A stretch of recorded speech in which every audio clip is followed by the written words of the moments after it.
ශ්‍රී ලංකාව සිම්බාබ්වේ හා පාකිස්තාන කණ්ඩායම් අතර පැවැත්වෙන තුන්කොන් 2020 තරඟාවලියේ අවසන් මහා තරඟය අද දිනේදී පැවැත්වෙනවා. ඒ ශ්‍රී ලංකා කණ්ඩායම හා පාකිස්තාන කණ්ඩායම අතරයි. පාකිස්තානයේ රාවල්පින්ඩි ක්‍රීඩාංගණයේදී පැවැත්වෙන මෙම තරඟය මෙරට වේලාවෙන් අද සවස 6:30ට ආරම්භ වනවා.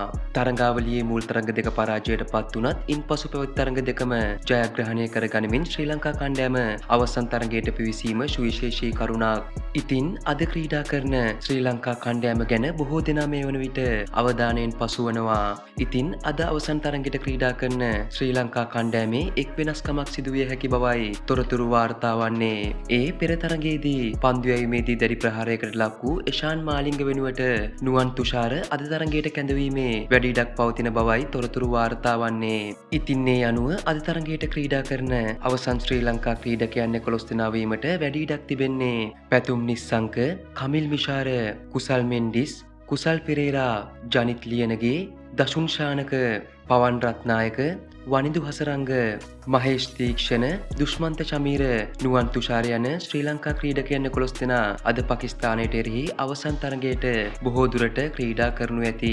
ඉතින් අද පැවැත්වෙන අවසන් මහා තරඟය sporty.lk YouTube නාලිකාව ඔස්සේ ඔබට සජීවීව නැරඹීමට පුළුවන්. ඉතින් මෙම තරඟයේ ජයගෙන ශූරතාවය දිනා ගන්නට අපේ කණ්ඩායමට හැකියාව ලැබෙන්න කියා අපි සුබ පැතුම් එක් කර සිටිනවා.